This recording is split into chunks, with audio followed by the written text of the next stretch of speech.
अस्सलाम वालेकुम dear students. अब जो नेक्स्ट लेक्चर हमारे पास है that is periodic properties. Periodic properties हमारे पास 5 तरीके के होते हैं। First one is atomic radius, फिर उसके बाद ionic radius, number third is ionisation enthalpy, number fourth is electron gain enthalpy and number fifth is electronegativity. हमें बेटा यही 5 प्रॉपर्टीज बेटा डिस्कस करनी है। इन प्रॉपर्टीज में से हम पहले डिफाइन करेंगे बेटा, किसको डिस्कस करेंगे? First we will discuss the atomic radius, फिर उसके बाद हम देख लेंगे बाकी प्रॉपर्टीज।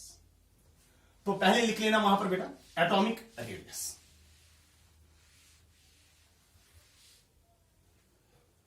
एटॉमिक रेडियस पहले हम डिफाइन करेंगे बेटा। एटॉमिक रेडियस होता क्या है, ध्यान दे। अगर हम किसी भी एटम की बात करेंगे, एटम में सेंटर पे क्या होता है बेटा? सेंटर पे न्यूक्लियस होता है। And suppose it is a first shell, और फर्स्ट शेल में कितने इलेक्ट्रॉन्स होते हैं? 2, 1 एंड नंबर सेकंड इलेक्ट्रॉन। और फिर उसके बाद बेटा सेकंड शेल जो है, सेकंड शेल में कितने इलेक्ट्रॉन्स होते हैं? 8 इलेक्ट्रॉन्स। 1 2 3 4 5 6 7 and 8 electrons. फिर उसके बाद अगर हम देखेंगे थर्ड शेल, ये बेटा हमारे पास है थर्ड शेल। थर्ड शेल में 1 इलेक्ट्रॉन प्रेजेंट है। Suppose 1 electron is present in the third shell. तो अगर मैं आउटर मोस्ट इलेक्ट्रॉन की बात कर लेता हूं, तो आउटर मोस्ट इलेक्ट्रॉन बेटा ये वाला इलेक्ट्रॉन हमारे पास है, और ये न्यूक्लियस यहां पर, ये न्यूक्लियस का बेटा सेंटर होता है। अगर हम देखेंगे न्यूक्लियस के सेंटर से लेकर यहां तक जो डिस्टेंस है, यहां तक जो डिस्टेंस है आउटर मोस्ट इलेक्ट्रॉन्स तक, ये वाली डिस्टेंस जो होती है, you call this distance as atomic radius. यानी एटॉमिक रेडियस होता क्या है? Distance from the centre of the nucleus to the outermost electrons, you call this radius as atomic radius. यानी एटॉमिक रेडियस क्या होता है? Defined as the distance from the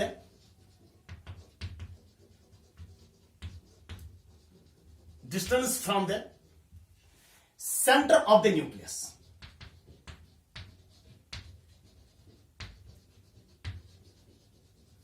to the outermost electrons.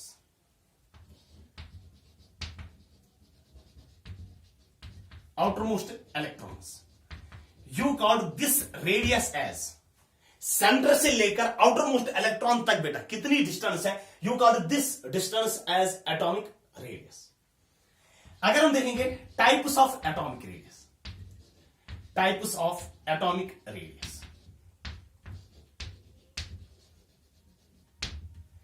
Number first is covalent radius, and you denote the covalent radius by RC. Number second is metallic radius, and you denote the metallic radius by RM. And number third is van der Waals radius,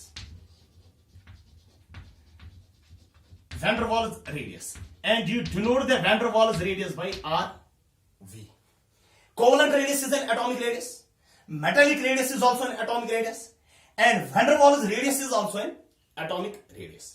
यानी ये तीनों radius जो हमारे पास यहां पर, चाहे हम covalent radius की बात करें, मेटालिक रेडियस की बात करें, या वैन डर वाल्स रेडियस की बात करें, ये तीनों रेडियस जो है ना, ये किस कैटेगरी में आ जाते हैं? एटॉमिक रेडियस में। लेकिन डिफरेंट सिचुएशंस पे हम बेटा डिफरेंट रेडियस यूज करते हैं। कोवेलेंट रेडियस को हम कहां पर बेटा डिफाइन करते हैं, मेटालिक रेडियस को हम कहां पर डिफाइन कर रहे हैं, वैन डर वाल्स रेडियस को हम कहां पर डिफाइन करते हैं, ये हम इसके बाद देखेंगे। तो पहले हम देखेंगे कौन सी रेडियस बेटा? Covalent radius. Covalent radius is which type of radius? Atomic radius ही है बेटा। तो पहले आप लिख लेना बेटा covalent radius.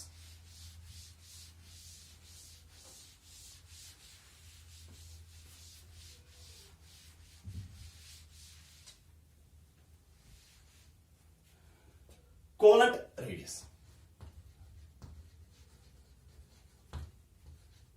Radius, and you denote the covalent radius by RC. अब कोवेलेंट रेडियस को हम कहां पर यूज करते हैं? It is applicable for those atoms which can form covalent bonds. यानी जो एटम्स कोवलेंट बॉन्ड्स बनाते हैं उनके लिए हम कौन सी रेडियस डिफाइन करते हैं? कोवलेंट रेडियस डिफाइन करते हैं। और डेफिनेशन पहले हम देखेंगे कोवलेंट रेडियस की। Defined as half of the internuclear distance,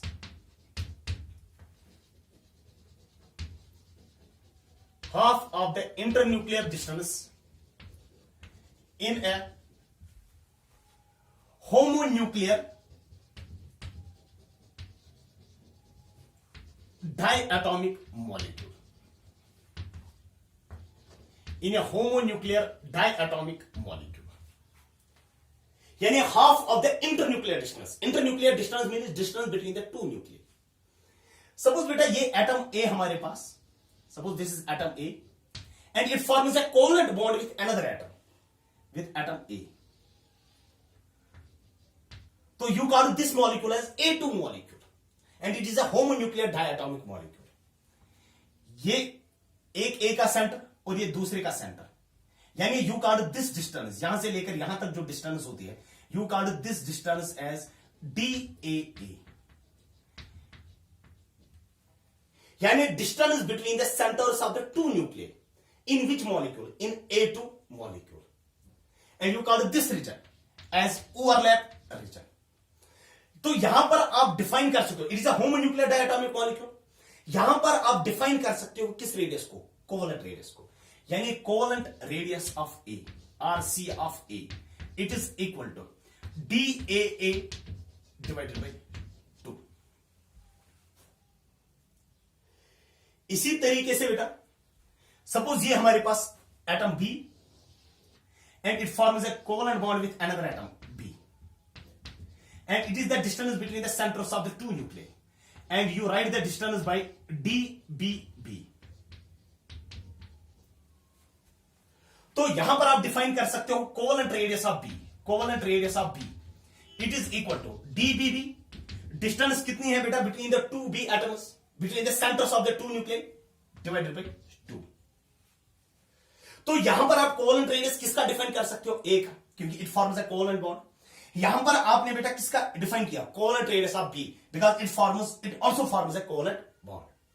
अगर आप A और B बॉन्ड बनाएगा इस तरीके से, अगर ये एटम A है और ये एटम B है, atom A and atom B in a heteronuclear diatomic molecule, जैसे बेटा हमारे पास HCl, HBr, HI.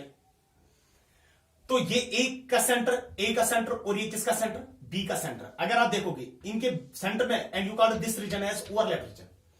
ये वाली डिस्टेंस जो होती है you call this distance as DAB. अगर आपको देखना होगा ये DAB किसके बराबर होगा? This DAB will be equal to covalent radius of A, that is covalent radius of A जो आप यहां पर कैलकुलेट करोगे, plus covalent radius of B जो आप यहां पर कैलकुलेट करोगे,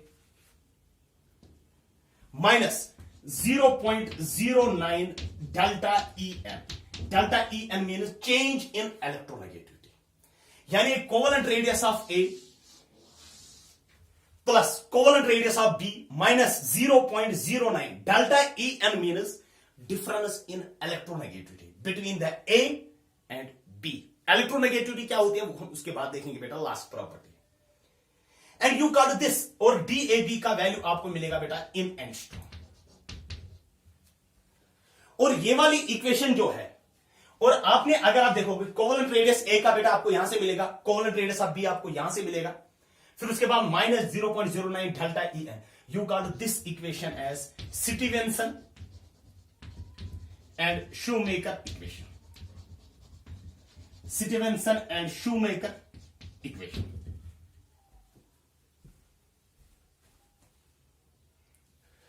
तो अगर आप देखोगे स्टीवेंसन शूमेकर इक्वेशन से बेटा आप distance between the two nuclear यानी DAB आप कैलकुलेट कर सकते हो, प्रोवाइडेड अगर आपको कोवलेंट रेडियस A का भी पता है, कोवलेंट रेडियस B का भी पता है, और इन दोनों की इलेक्ट्रोनेगेटिविटी पता है. Because you need delta EN, that is difference in the electronegativity. ये हुआ कौन सी रेडियस बेटा? Covalent radius. ध्यान देना, कोवलेंट रेडियस में और एक पॉइंट हम बोल देंगे. Suppose C single bond C, क्योंकि कार्बन की टेट्रावैलेंसी होती है 4 bonds. It is a single bond between the 2 carbon atoms. और अगर आप देखोगे सी डबल बॉन्ड सी, यहां पर भी ये कार्बन के पास 4 बॉन्ड्स हैं। और अगर आप उसके बाद देख लोगे सी ट्रिपल बॉन्ड सी, तो यहां पर भी कार्बन के पास 4 बॉन्ड्स हैं। तो here it is a single bond, you call it as a single bond covalent radius,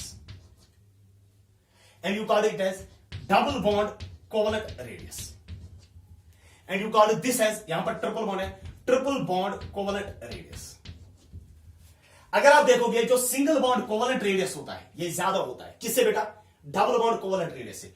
और डबल बॉन्ड कोवलेंट रेडियस ज्यादा होता है, यानी सिंगल बॉन्ड कोवलेंट रेडियस ज्यादा होगा डबल बॉन्ड कोवलेंट रेडियस से, और डबल बॉन्ड का वैल्यू ज्यादा होगा किससे, ट्रिपल बॉन्ड से। यानी लॉन्गेस्ट बॉन्ड अगर हम देखेंगे वो सिंगल बॉन्ड होता है, शॉर्टेस्ट बॉन्ड अगर हम देख लेंगे वो ट्रिपल बॉन्ड होता है।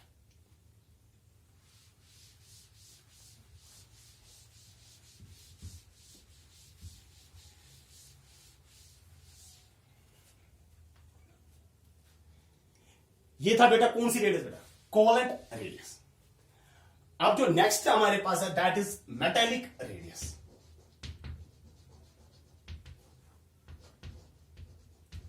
Metallic radius, and you denote the metallic radius by R M. ये हम उन एटम्स के लिए एप्लीकेबल है, दिस मेटेलिक रेडियस उन एटम्स पे एप्लीकेबल है जो कौन से बॉन्ड्स बनाते हैं, मेटेलिक बॉन्ड्स जो बनाते हैं, जैसे lithium, sodium, potassium, zinc, iron, cobalt, निकल, जो मेटल्स होते हैं उनके लिए हम डिफाइन करते हैं कौन सी रेडियस, मेटेलिक रेडियस। डेफिनेशन देखेंगे मेटेलिक रेडियस की, defined as half of the distance between two kernels, defined as half of the distance between two kernels in a metallic crystal.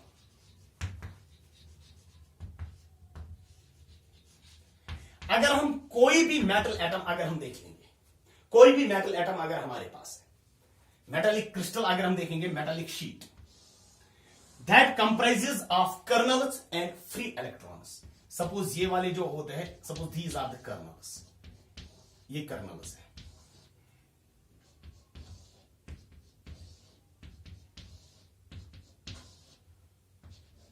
These are the kernels. और साथ में क्या present होते हैं, free electrons. किसी भी metal में होता है कर्नल्स, जहां पर बेटा मैंने मेटलिक बॉन्ड समझाया आपको, किसी भी मेटल एटम में क्या होता है, कर्नल्स एंड फ्री इलेक्ट्रॉन्स। ये हमारे पास कर्नल है, ये हमारे पास कर्नल है। इन कर्नल्स के बीच की जो डिस्टेंस होगी, distance between the two kernels, you call this distance as DMM, यानी distance between the two metal atom, और you can say distance between the two kernels. फिर अगर आप देखोगे मेटालिक रेडियस जो होती है RM, it is equal to DMM, distance between the two kernels, लेकिन उसका क्या लेना है, हाफ। यानी metallic radius is equal to DMM divided by 2, and you call this radius as कौन सी radius, metallic radius.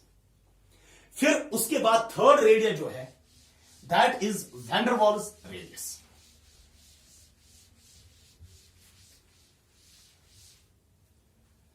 Van der Waals radius,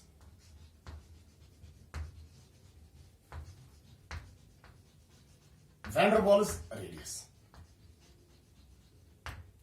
RV, जिसे हम डिनोट करते हैं, किन के लिए एप्लीकेबल है, applicable for noble gases, applicable for noble gases and molecules in non-bonded situation, in non-bonded situation, in non-bonded situation। यानी ये एप्लीकेबल है किन के लिए, नोबल गैसेस के लिए, और मॉलिक्यूल्स के लिए, किन मॉलिक्यूल्स के लिए, लेकिन किस सिचुएशन, बॉन्डेड सिचुएशन पे कि नॉन बॉन्डेड सिचुएशन पे, नॉन बॉन्डेड सिचुएशन पे।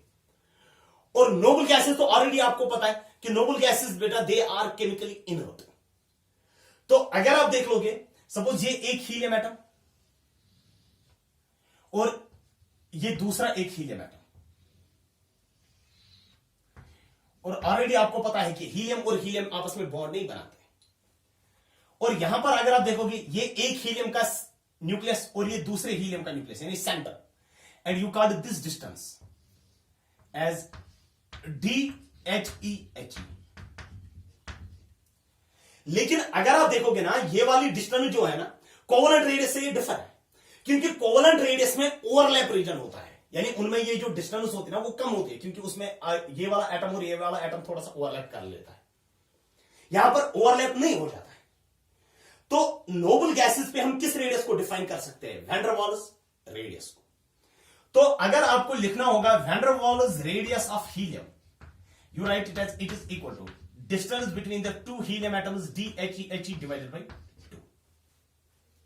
ध्यान देना, ये एक क्लोरीन हमारे पास है और ये दूसरा क्लोरीन हमारे पास, और यहां पर अगर आप देखोगे किस रेडियस को आप डिफाइन कर सकते हो? कोवलेंट रेडियस को, क्योंकि here chlorine and chlorine forms which bond? Covalent bond. और ये एक क्लोरीन हमारे पास, ये एक क्लोरीन हमारे पास, और यहां पर आप किस रेडियस को डिफाइन कर सकते हो? कोवलेंट रेडियस को, because here chlorine and chlorine forms which bond? Covalent bond. अब ये वाली डिस्टेंस जो है यहां से लेकर यहां तक, ये वाली डिस्टेंस भी है between the two chlorine atoms, but in the bonded situation के नॉन बॉन्डेड सिचुएशन, बॉन्डेड तो यहां पर है, बॉन्डेड तो यहां पर है, लेकिन ये वाले कौन सी डिस्टेंस है? It is the distance between the two chlorine atoms, यानी distance between the two chlorine atoms, but in which situation? Non bonded situation. इसीलिए मैं इसको डैश कर दे रहा हूं। ये भी है DClCl, लेकिन ये बॉन्डेड है। ये भी है बेटा DClCl, बट ये बॉन्डेड है। और ये वाली कौन सी डिस्टेंस है? It is in the non bonded situation. तो अगर आप नॉन बॉन्डेड सिचुएशन में यहां पर देखोगे van der Waals radius for chlorine, it is equal to DClCl dash, because non bonded की बात हो रही है, डिवाइडेड बाई 2।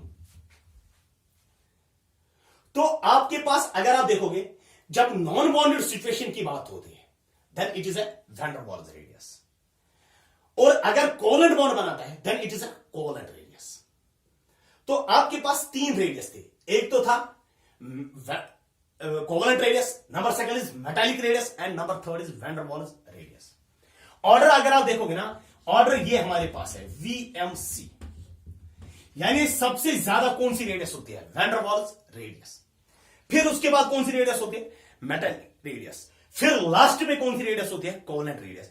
यानी सबसे ज्यादा वैल्यू अगर आप देखोगे वो वैन डर वाल्स रेडियस का होता है, और सबसे कम वैल्यू किसका होता है? कोवलेंट रेडियस का। तो अगर आप देखोगे पीरियोडिक टेबल में जो नोबल गैसेस होते हैं, नोबल गैसेस का एटॉमिक रेडियस जो होगा वो सबसे ज्यादा होगा। क्यों? क्योंकि उनके पास कौन सी रेडियस होती है? Van der Waals radius. यानी नोबल गैसेस का जो साइज होता है वो सबसे ज्यादा होता है, क्योंकि उनके पास कौन सी रेडियस होती है? Van der Waals radius. अगर आप देखोगे नेक्स्ट जो है that is variation of atomic radius in periodic table. Variation of atomic radius in periodic table, यानी पीरियोडिक टेबल में अगर आप देखोगे एटॉमिक रेडियस कैसे वैरी करता है, तो पहले अगर हम देख लेंगे number first is from left to right, from left to right. जब आप लेफ्ट से कहां की ओर जा रहे हो पीरियोडिक टेबल में? राइट की ओर। Atomic radius decreases, atomic radius decreases. क्यों ऐसा क्यों होता है? क्योंकि जब हम लेफ्ट टू राइट जा रहे हैं ना, जेड इफेक्टिव इंक्रीजेस। जब जेड इफेक्टिव इंक्रीज हो जाएगा, अट्रैक्शन इलेक्ट्रॉन्स के ऊपर क्या होगा? ज्यादा। जब इलेक्ट्रॉन्स के ऊपर अट्रैक्शन ज्यादा होगा, अगर ये आउटर मोस्ट इलेक्ट्रॉन इस पे अट्रैक्शन ज्यादा है तो साइज क्या हो जाएगा? कम।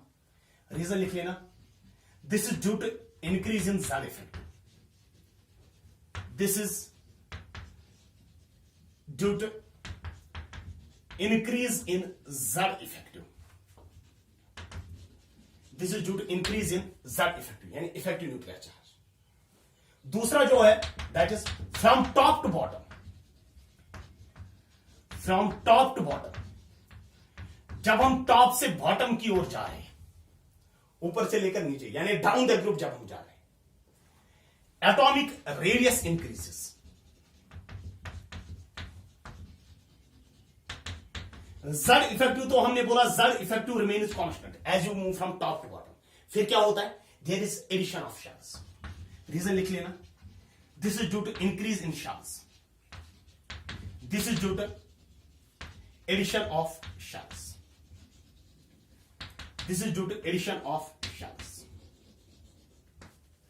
तो अगर आप देखोगे लेफ्ट टू राइट जो होता है, left to right atomic radius जो होती है, atomic radius decreases, and top to bottom जब आप जा रहे हो, एटॉमिक रेडियस क्या हो रहा है? इंक्रीज होता है। This is due to addition of shells.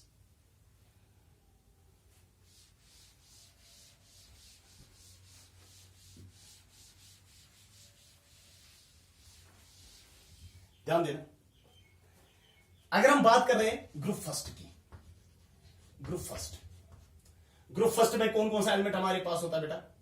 Lithium, sodium, potassium, rubidium and caesium. As you move from top to bottom, atomic size increases. तो सबसे ज्यादा किसका होगा? सीजियम का। ये वाला ऑर्डर होगा। फिर उसके बाद अगर हम ग्रुप सेकंड की बात करेंगे, beryllium, magnesium, calcium, strontium and beryllium. As you move from top to bottom, atomic size क्या हो रहा है? Atomic size increases. ये एटॉमिक साइज का ऑर्डर होगा।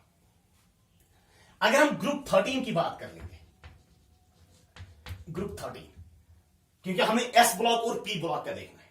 ग्रुप 13 में कौन कौन सा element? Boron, aluminium, gallium, indium and thallium. As you move from top to bottom, atomic size increases. तो आप क्या एक्सपेक्ट करते हो? ये ऑर्डर आना चाहिए। लेकिन जब आप देखते हो ये वाला ऑर्डर रॉन्ग हमारे पास है, ये गलत ऑर्डर हमारे पास है, क्योंकि गैलियम का साइज यहां पर होता है और एल्यूमिनियम यहां पर आ जाता है। यानी जो करेक्ट ऑर्डर इसका है, करेक्ट ऑर्डर है बोरान, फिर उसके बाद गैलियम, फिर उसके बाद एल्यूमिनियम, फिर उसके बाद इंडियम, फिर उसके बाद थेलियम, यानी ये वाला साइज। और अगर आप देखोगे बाकी ऑर्डर तो बेटा सेम है, हमें यहां पर बेटा प्रॉब्लम है, यानी हमें यह वाला एक्सप्लेन करना है कि why gallium has size smaller than that of aluminium. Gallium का साइज क्यों कम है? किससे बेटा? एल्यूमिनियम से। और कैसे? Why aluminium has greater size as that of the gallium. Aluminium का क्यों ज्यादा होता है as compare to that of gallium? ध्यान देना। अब हमें नेक्स्ट क्वेश्चन यही है ना कि जो गैलियम हमारे पास और एल्यूमिनियम जो हमारे पास है, इनके atomic sizes, why gallium has smaller size and as that of aluminium. ध्यान देना, जो गैलियम, अगर हम गैलियम की बात करेंगे, एल्यूमिनियम की अगर हम बात करेंगे, एल्यूमिनियम का एटॉमिक नंबर होता है 13। इलेक्ट्रॉनिक कॉन्फ़िगरेशन क्या होगी इसकी? Neon, 3s2 3p1। ये एल्यूमिनियम के लिए हमने देखा, नियॉन के पास 10 इलेक्ट्रॉन्स, 11 12 एंड 13। फिर उसके बाद गैलियम, गैलियम के लिए क्या होता है? 31 इलेक्ट्रॉन्स अगर आप देखोगे। आर्गन, फिर उसके बाद 3d10, 4s2 4p1। ये होता है किसके लिए बेटा? आर्गन के लिए। अगर आप देखोगे ना शील्डिंग पावर ऑफ ऑर्बिटल्स, ध्यान देना, यहां पर मैं लिखूंगा shielding power of orbitals, shielding power of orbitals. S is greater than P is greater than D is greater than F। यानी जो D सबसे ज्यादा शील्डिंग, यानी सबसे ज्यादा प्रोटेक्शन कौन करता है? S। और फिर उसके बाद P, फिर उसके बाद D, और सबसे कम किसकी शील्डिंग होती है? F की। यानी जो D और F होता है उनका शील्डिंग पावर क्या होता है? कम, यानी उनका प्रोटेक्शन पावर कम होता है। ध्यान देना, यहां पर न्यूक्लियस है, न्यूक्लियस के पास कितने प्रोटॉन्स हैं? 13 प्रोटॉन्स, यहां पर 13 प्रोटॉन्स। और यहां पर भी न्यूक्लियस है, न्यूक्लियस के पास कितने प्रोटॉन्स होंगे? 31 प्रोटॉन्स। अब ध्यान देना, जब डी इलेक्ट्रॉन्स, डी का शील्डिंग पावर ज्यादा है कि कम? डी का बेटा पुअर शील्डिंग होता है। जब डी का पुअर शील्डिंग होता है, यानी ये आउटर मोस्ट इलेक्ट्रॉन्स को प्रोटेक्ट नहीं कर सकता है। किससे? न्यूक्लियस से। पुअर शील्डिंग का मतलब हुआ कि ये इलेक्ट्रॉन्स ये न्यूक्लियस को प्रोटेक्ट नहीं करता है, यानी इसने कंप्लीटली है प्रोटेक्ट कर किया, वो इसका पुअर शील्डिंग है। पुअर शील्डिंग होने का मतलब है कि outer most electrons completely protect नहीं होते हैं, यानी इस तरीके से होता है कि आउटर मोस्ट इलेक्ट्रॉन्स पे बेटा अट्रैक्शन फिर भी होगी, क्योंकि कौन से इलेक्ट्रॉन्स है? D electrons. और डी इलेक्ट्रॉन्स का शील्डिंग पावर क्या होता है? कम। जब डी इलेक्ट्रॉन्स का कम शील्डिंग पावर है, आउटर मोस्ट इलेक्ट्रॉन्स पे अट्रैक्शन क्या होगी? ज्यादा। जब आउटर मोस्ट इलेक्ट्रॉन पे अट्रैक्शन ज्यादा होगा तो साइज क्या हो जाएगा? Size decreases. और ये साइज क्यों डिक्रीज हुआ? साइज डिक्रीज हुआ due to poor shielding of d electrons. यानी अगर आप देखोगे गैलियम का साइज कम होता है, यानी गैलियम ऑब्जर्व्स कंट्रैक्शन। किसकी वजह से? Due to poor shielding of d electrons. Gallium observes contraction, gallium observes contraction due to poor shielding of d electrons, due to poor shielding of d electrons। d electrons की वजह से, poor shielding of d electrons की वजह से gallium में क्या हो जाता है? गैलियम में कंट्रैक्शन इन साइज होती है। दैट इज वाई अगर आप देखोगे गैलियम का साइज कम होता है as compare to that of aluminium. This is due to poor shielding of d electrons. अगर हम ग्रुप 14 की बात करेंगे, ग्रुप 14 में कौन कौन सा एलिमेंट आता है? Carbon, silicon, germanium, tin and lead. अगर आप साइज का ऑर्डर देखोगे, as you move from top to bottom atomic size increases, तो ये वाला ऑर्डर का साइज, ये वाला ऑर्डर होगा। फिर उसके बाद ग्रुप 15 में कौन कौन सा element? Nitrogen, phosphorus, arsenic, antimony and bismuth. इसमें भी अगर आप देखोगे as you move from top to bottom atomic size increases. Group 16 oxygen, sulphur, selenium, tellurium and polonium. As you move from top to bottom atomic size increases. Group 17 fluorine, chlorine, bromine, iodine and astatine. As you move from top to bottom atomic size increases. Group 18 helium, neon, argon, krypton, xenon and radon. As you move from top to bottom atomic size increases. और इनमें बेटा कौन सी radius होती है हर किसी case में? Van der Waals radius. ये हुआ बेटा, अगर आपने बेटा वेरिएशन देखा बेटा एटॉमिक साइज का फ्रॉम टॉप टू बॉटम और ग्रुप वाइज। अब नेक्स्ट जो हमारे पास है दैट इज पीरियड वाइज। अगर हम फर्स्ट पीरियड की बात करेंगे, पीरियड फर्स्ट, उसमें हाइड्रोजन हमारे पास और हीलियम हमारे पास। हीलियम के पास कौन सी रेडियस हो सकती है? Van der Waals radius. और हाइड्रोजन के पास covalent radius. Van der Waals radius ज्यादा, हीलियम का साइज ज्यादा होगा किससे? हाइड्रोजन से। फिर उसके बाद पीरियड सेकंड। पीरियड सेकंड में कौन कौन सा एलिमेंट बेटा? Boron, carbon, nitrogen, oxygen, fluorine and neon. Neon को छोड़ देना, पहले नियॉन को छोड़ दो, forget about this neon. As you move from left towards right atomic size decreases. This is due to increase as you move from, ये है ना, left to right. As you move from left towards right atomic radius decreases. क्यों? This is due to increase in Z effective. तो सबसे ज्यादा size किसका होगा? Boron का। और सबसे कम किसका होगा? फ्लोरीन का। लेकिन इसमें नियॉन भी है ना, फ्लोरीन। नियॉन के पास कौन सी रेडियस होती है? वैन डर वाल्स रेडियस, तो इसका इससे ज्यादा होगा। Period third aluminium, silicon, phosphorus, sulphur, chlorine and argon. इसमें भी as you move from left to right atomic size decreases due to increase in Z effective. तो ये हमारे पास था बेटा पीरियड थर्ड। फिर उसके बाद period fourth, period fifth, period sixth and so on. तो इससे बेटा हमारा जो एटॉमिक रेडियस, पहली प्रॉपर्टी जो थी एटॉमिक रेडियस, वो कंप्लीट होता है। अब जो नेक्स्ट है दैट इज आयोनिक रेडियस।